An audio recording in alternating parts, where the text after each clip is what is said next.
Hello, Yukon 28209. Yes, this is Candy Matson.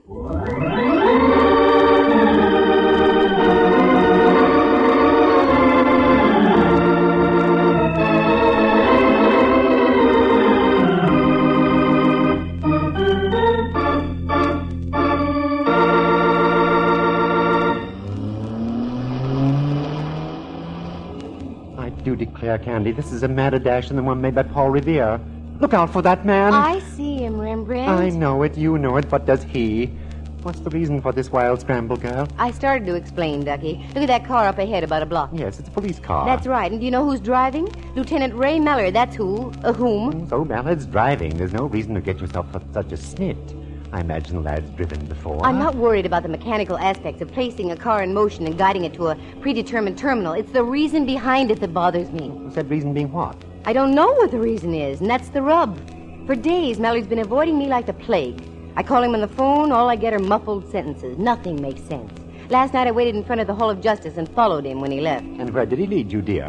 Into a pool room or some such thing? No, pool room I wouldn't have minded. I shoot a pretty good stick of snooker, you know. That's beside the point, Candy. Come now, concentrate. Where did Mallard lead you? To a small hotel on Ellis Street. He met a man in the lobby who was wearing dark glasses. They huddled in a corner and talked for a while. Then Mallard left. I didn't duck back fast enough, and Mallard saw me. Oh, brother, what a bawling out I got. How strange. With that, he got in his car and drove away like frantic. That certainly doesn't sound like Mallard. I called to apologize this morning. He wouldn't even talk to me. And now this.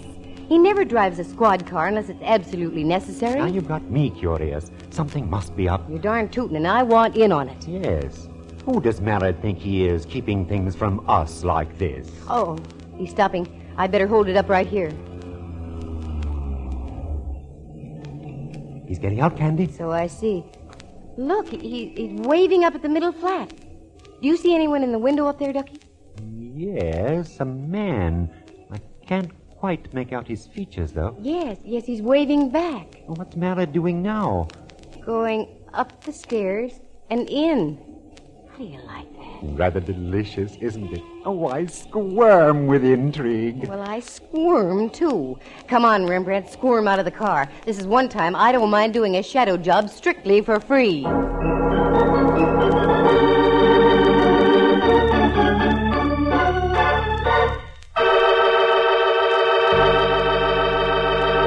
From San Francisco, the National Broadcasting Company presents another yarn in the adventures of that attractive private eye, Candy Matson, Yukon 28209.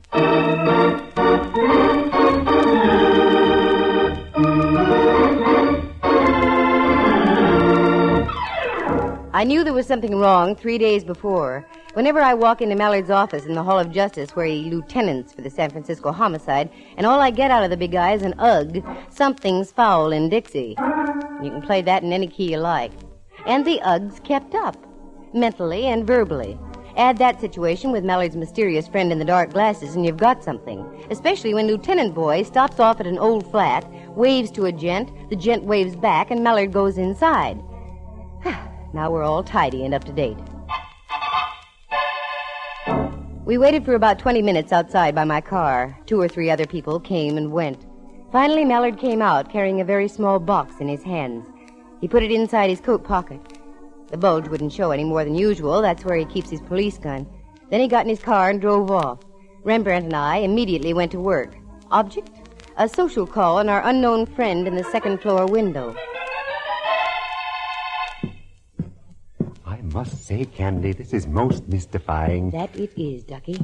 In all the years I've known Mallard, I've never seen him act like this before. What are we up to now, Dove? We're going to take a look at the guy Mallard went to see. Find out what he looks like. What sort of a racket he's in. And supposing Mallard hears about it, won't you be even further into the doghouse? Indubitably, faithful old friend. But that's the chance I'll have to take. Here we are. Little flat. This must be one of those babies built before the fire and the quake. Yes, all 1906 conveniences, including a door knocker. Well, give it a blast, Ducky. As you say, this sort of place gives me a galloping case of depressions. Yeah, I know what you mean. All the ghosts of the past half-century. Try it again, Rembrandt. Any harder, and the building will slide off its foundations. What is this? You could have heard that last knock out of the Farallones. Maybe he didn't hear you. Anyone in the neighborhood would have heard that now. I'm going to try the door. Ah, voila. Except that it only moves about 2 inches. Shove on it, dear. My thoughts exactly. It gives a little. Help me, Rembrandt. Very well. Yeah. Hey, look. Under the door. That's blood. I wouldn't call it ketchup. Come on. Once again and harder. Oh, my word. That's the polite term. This guy's as dead as they come. And look. What, dear? This is the Joe Mallard was talking to in the hotel lobby, even to the dark glasses. I wonder what Mallard will say about this. I was wondering the same thing. Come on, Rembrandt. I don't think I feel very well. That was an understatement. I felt worse than that. But I had to follow through now. Our next step took us down to the Hall of Justice for a little visit with Mallard. He was in. Just beat us back by about 10 minutes. He was still wearing the same scowl he had on the last time I'd spoken to him. You still mad at me, Mallard? No, I'm mad at myself. Did you stub your toe somewhere along the line, Minion? Is that it? No, but I'm about to. What do you mean by that, Footflat? You'll find out. And it's all your fault, too. You mean about last night, my following you? No, that was a dirty trick, but I forgive you. It isn't that. Then what is it? Yes, for goodness sake, stop sounding like a threepenny thrill book. I'll say what I have to say in my own good time, and nobody can force me to do otherwise. I've got news for you, Junior. The police can make you talk. The police? What kind of triple talk is this? We followed you out to that flat just now. We saw everything. What? Oh, the underhanded... So, you know. Yes, but why did you do it, Mallard? Because I'm a fool. Just a plain fool, and I ought to have my head examined. Also, the poor fellow you left out there. He needs his head examined, too. He sure does. It's got a hole in it about the size a .45 slug would make. Wait a minute. What are you talking about? Don't you know? I thought I did. Now I don't think so. Now, come on, quick. What's this hole in the head routine? He's serious, Candy. I really think he is. All right, I'm serious. Come on, spill. Okay. I'll tell it to you like you don't know. We followed you out there. You wave up to the second story. Man looks out the window and waves back. Check. You go inside. We wait 20 minutes further away. You come out with a small object in your hands. You put said object in the inside coat pocket. Good report. Most efficient. You drive off. We go up to pay a visit. The host wasn't willing. He'd been shot to death. What? Oh, brother. And you thought I'd done it? Well? Well, really, Mallard, I don't see anything to laugh about. That's because you're not sitting where I am. Oh, Sister Susie, did you get your clues all fouled up? Let's get out of here. We got work to do.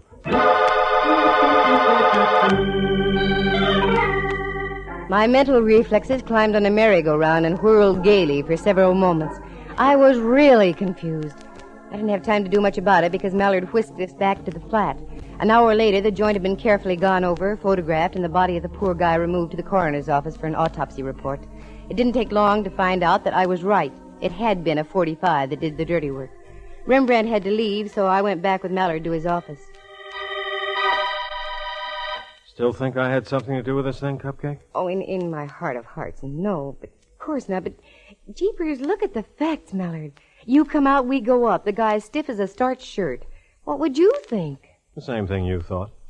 The time element is what gets me. Not more than 3 minutes had elapsed between the time you left and the time we got up there. I know. I can account for that, I think. But I'm not going to. As a matter of fact, there are several things I could account for, but I'm not going to. Now who's doing the triple talk? I am, deliberately. I'm going to tell you something, Candy. Listen carefully. You're a cute little old snoop. You've snooped your way into the middle of this thing, and I'm going to toss it right into your lap and let you snoop your way out. And when you come up with the right answers, you're going to get the shock of your life. I am, he. I think so. At least it was quite a shock to me. You mean you've got the solution to this deal already? Part of it. You're a much smarter Footflat than I thought you were. I don't know who killed the guy, if that's what you mean. I take it back, then. And now you really got me all topsy-turvy. Oh, this is working out even better than I thought it would. Okay, Tootsie, you've got the ball. It's all yours. Take it from here. You mean you actually want me to help you on this deal? Sure. Who knows? You might come up with something. Now beat it, will you? I gotta find me a killer. I was so puzzled by then that I wanted to rap the guy over his head. I fought off the impulse and left. If he gave me carte blanche on the killing, I was going to take advantage of it, if for no other reason than to prove I was right and Mallard wasn't the joker who did it. There's only one place to start, back at the flat where the guy had been done in. The cops had gone, so I did some question work. The landlady lived in the flat below. No, she didn't know the man. A gal named Jennifer Shirley had leased the middle flat for the past 5 years. I swung a deal with the landlady, got the key to same, not the landlady, the flat, and moved in. I had a good night's sleep and waited all the next day. Nothing. The odd thing about the deal was the fact that the cops hadn't been back. They usually return for a double check. So the next night I hit the sack again. About midnight, my dreams of a vine-covered cottage in the country with Mallard were rudely shattered by a sound. The sound of a key in the lock of the door.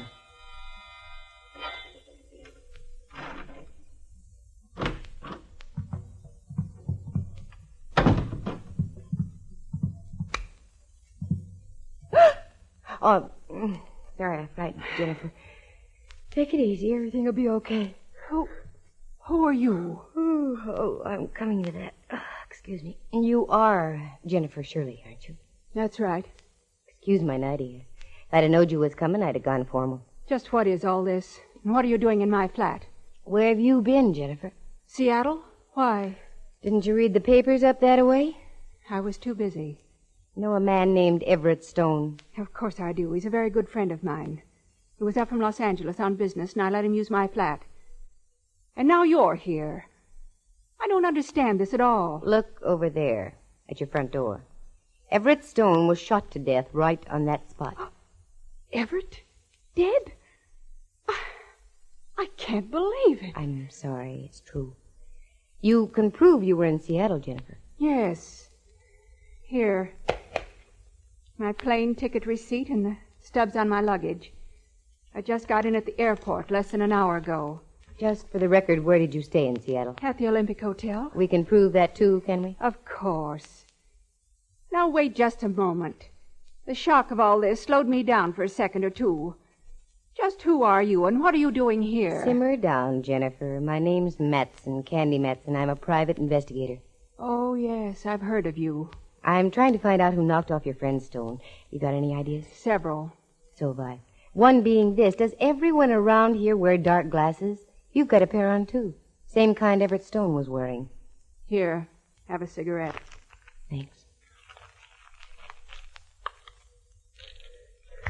Got something you want to tell, Jennifer? Yes, I do. The dark glasses are standard equipment for the type of work we're in. And what would that be? We're gem dealers, precious stones. Whenever we have a valuable piece of property in our possession, we're required by bond to wear these dark glasses. A disguise, so to speak? That's right.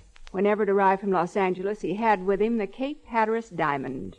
You've heard of it? Who hasn't? Worth about $500,000. That's right. He was on his way to Seattle to show it to a prospective buyer. The first night here, Everett appeared on a television show to display the diamond. And as he left, he knew he was being followed. He called me and asked me if we could make a switch. Wanted to know if I'd take the diamond on up to Seattle and try to make the sale. And he'd stay here, is that right? Right. It was a good switch, except that Everett got himself knocked off for his trouble. Have you got the diamond with you? Right here, in my purse. Look. What a little beauty. And not so little at that. No. Oh, it's the most gorgeous thing I've ever seen. And you just carry it around in your purse like that? Certainly. Who'd think to look in a woman's purse? Yeah, you've got a point. Lipstick, mascara, streetcar tokens, loose change, but not a $500,000 rock. Did Everett say what the man looked like, Jennifer, the one who was following him? Yes. He wrote a complete description for me. Have you got it? Also in my purse. Here. Yikes. Miss Matson, you're white as a sheet. What's wrong? Plenty's wrong. This describes a certain Lieutenant Ray Mallard to a T.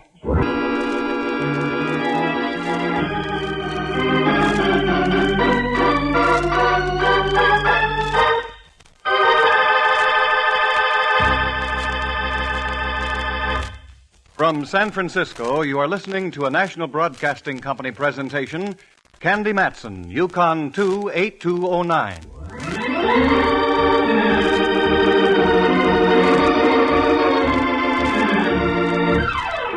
I slipped out of my nightie, slipped into my street clothes, slipped Jennifer a wet fish handshake, slipped out the door, slipped into my car, and slipped home to my penthouse on Telegraph Hill, and from there I kept right on slipping.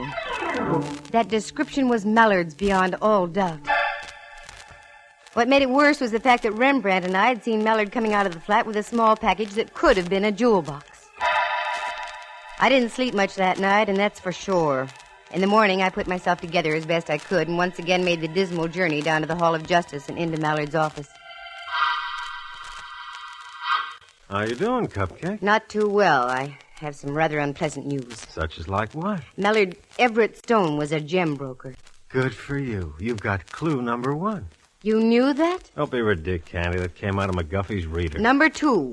He had the Cape Hatteras diamond with him when he arrived from Los Angeles. Atta girl, you're getting warm. He switched the rock to a gal named Jennifer Shirley. She took the diamond on up to Seattle because Everett thought he was being tailed. Hey, you're getting better and better. What's next? You mean none of this is news to you? Old hat so far. Well, maybe this won't be old hat. Everett wrote a description of the guy he thought was following him. He gave it to Jennifer. It's you right on the nose, Mallard boy. What? It's you, including the little mole you have behind your right ear. You don't look so good, Mallard, dear. Don't you think you ought to tell me what it's all about? Maybe I'd better. I can't for the life of me figure out. Wait a minute. Sure. Of course. You had me worried there for a minute, Cupcake. Doggone, what is this, Mallard? I'm getting mad. You'll find out. Oh, I'll find out. But when will I find out? Ooh, saved by the bell. Excuse me a minute, Detective Matson. Oh, sure. Lieutenant Mallard, homicide. Lieutenant, this is Sergeant O'Flaherty down on radio. We just got a report from Prowl Car 36. Yeah, O'Flaherty. There's been a dame killed out in that same flat, name of Jennifer Shirley.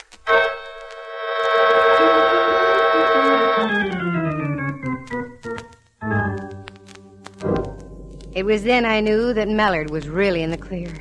The phone dropped out of his hands and he looked as if he'd been slugged with a belaying pin. Mallard had work to do, so I left. Only this time I didn't go back to the flat. I have, tenderloin connections. So putting 2 and 2 together, I started making the rounds down around Turk Street. Turk, Ellis, Eddie, the whole section where the Easy Street boys hang out. I came up with nothing. Nothing until I stumbled into a little bar near Eddy Street on Leavenworth. I came face to face with an old acquaintance of mine. Name of, Montgomery the Mole.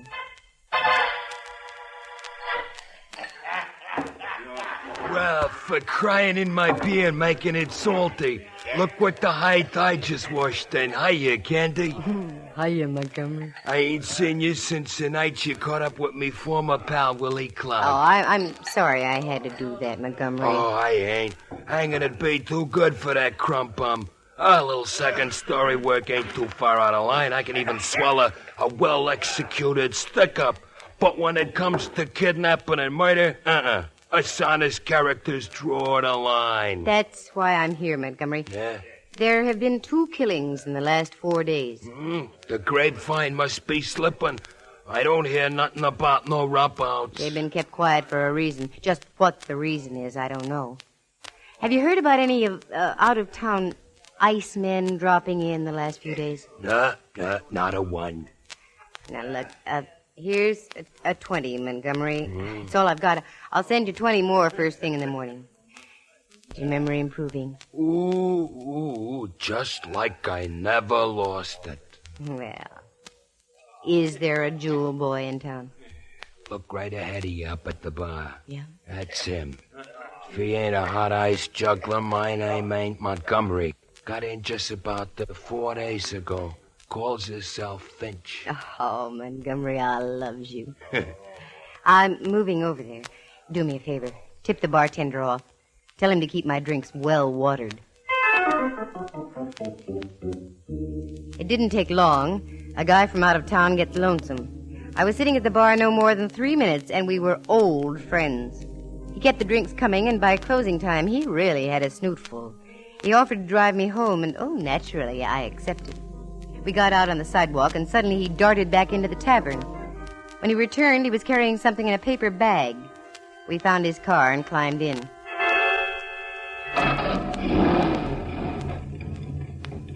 Don't you think you ought to let me drive, Mr. Finch? No. Quite a few. I can handle this little old car. I'm sort of stranger here. You'll have to tell me which way to go. Oh, sure. You go straight up Leavenworth here, and then you turn right on Bush. I'll direct you after that. Okie doke. Oh, you sing real pretty. When did you say you got into town, Mr. Finch? About 4 days ago. Let's see. Yeah, that's right. What sort of business are you in? Business? I'm in no business. Retired, sort of. Oh. Got lots of money.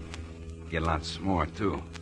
Hey, look out for that bag. Oh, I'm sorry. How clumsy of me. Yeah, why, it's a purse. Why, Mr. Finch. Put it back. It's a present for my sister in Riverside. Oh, how thoughtful. Turn left on Kearny Street, will you? Sure. Then when you get to Washington, turn right 1 block to Montgomery Street. It's right on the corner. Would you care to come up for a nightcap, Mr. Finch? Hey, now, that sounds like a very good idea. Sure. Nightcap. Yeah. The corner of Washington and Montgomery is just half a block from Mallard's office in the Hall of Justice. With any luck, I could do a bloodless turnover to Lieutenant Boy. I reached down by my side, got my .32 out of my purse, and held it under my coat. We arrived at our destination, and Finch helped me get out of the car. There was only one pale light to illuminate the street, which was just what I wanted. There you are. You go ahead a little way, Mr. Finch. There seems to be something wrong with one of my heels. Oh, sure. Oh.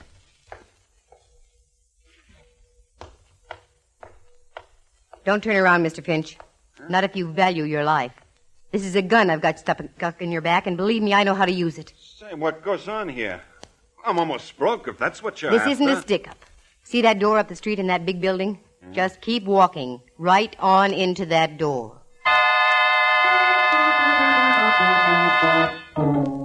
He started walking, and I hung back a few paces. I didn't want to lose this baby. He was too good.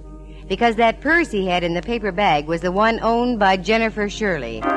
I'd never be able to forget that purse. It contained the Cape Hatteras diamond. I marched him into Mallard's office, and Mallard was in. I gave him the full scoop, and in less than half an hour, we had one sad Finch behind locked bars with the promise of a full written confession of 2 killings and 1 diamond theft. I had never seen anything fall into place so easily.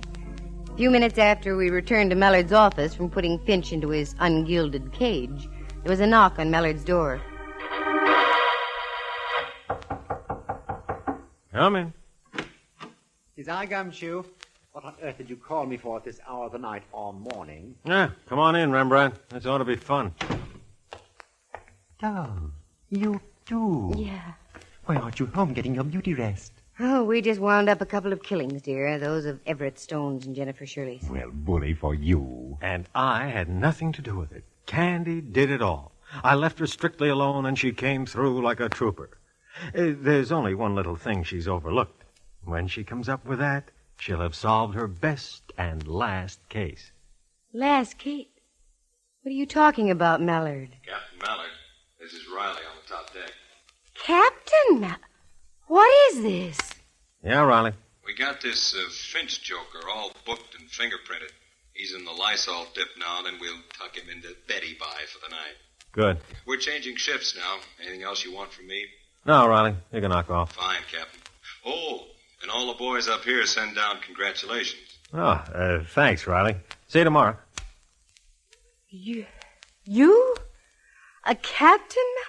Well, that's right. Well, by Jove, I think that's splendid. Congratulations, minion. Well, thanks, Rembrandt. Oh, I'm getting dizzy again. He's a captain. And what's this stuff about my best and last case? Give out here, Mallard boy. Doggone it, you're missing the most important clue in this whole case. Now, let's review it. Go ahead, girl. I'm bursting me buttons. Okay. I first get suspicious when you turn grumpy on me, Mallard. That's when I was wrestling with myself over a decision. That's right. Then you meet the Stone guy in a small hotel on Ellis Street. Well, we had business. That's where he wanted to meet me. Then you go out to those flats. You wave, he waves, you go in. When you come out, you're carrying something. We go up, Stone is dead. Later, I meet Jennifer Shirley. She shows me the Cape Hatteras diamond. But she also shows me something else. A description written by Stone, a description fitting you exactly. Here. Look what was in Jennifer's purse, along with the diamond. What? Another description. One that fits Finch. Everett Stone accidentally gave Jennifer the wrong slip of paper, the one that described me. Oh, for Pete's sake. That sure had me worried, Mallard, dear. Isn't there something else that worries you, Cupcake? Yes, there is, darn it, but I can't put my finger on... Wait a minute. That's it. The package. The one you carried down the stairs from that flat. At last, you finally did it, Candy. Here it is, right here. Open it, see for yourself. Okay.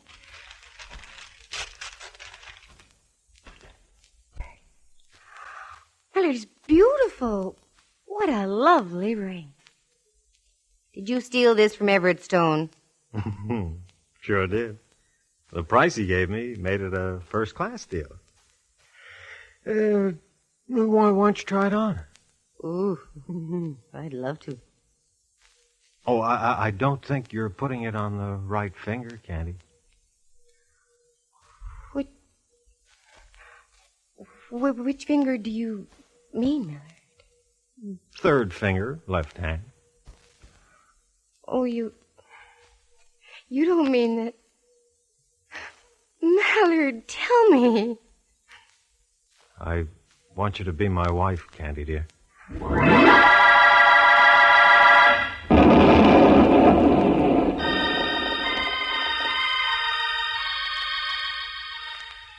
Oh, say it again, will you, Mallard, dear? This is only another one of those fool dreams of mine, I'm sure. It's not a dream, Cupcake. I mean it. More than I've ever meant anything in my life. Will you marry me, Candy? You big idiot. You don't need the answer to that. I wasn't asking you. Oh, yes, I'll marry you. Captain, dear. Forever and ever. Do you see now what I meant about this being your best and last case? Oh, yes, but you're wrong. I have another and a bigger case coming up. What's that, you little monkey? Just trying to be an awfully good wife to you. My word, I was wondering... What, Rembrandt? When you're married, how shall I address you? Oh, that's easy. Just Mrs. Captain Mallard. Why, I won't even have to change my initials.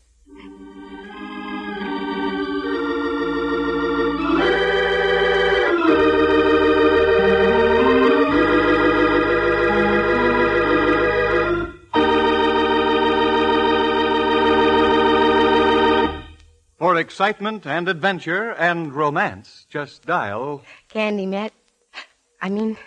Mallard. Mrs. Captain Ray. Yukon 282.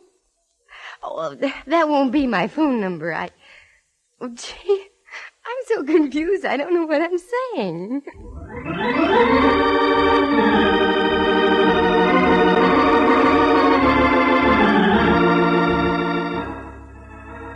Heard on the program were Jerry Walter as Montgomery the Mole, John Grover as Finch, and Helen Klebe as Jennifer Shirley. Jack Thomas is Rembrandt Watson, and Henry Leff is Captain Ray Mallard. The program stars Natalie Masters as Candy and is written and directed by Monty Masters. Sound effects are created by Bill Brownell, and Eloise Rowan is heard at the organ. Our engineer was Phil Ryder. The characters in the story were entirely fictitious. Any resemblance to actual people or names is purely coincidental. The program came to you from San Francisco, and this is Bud Heide speaking.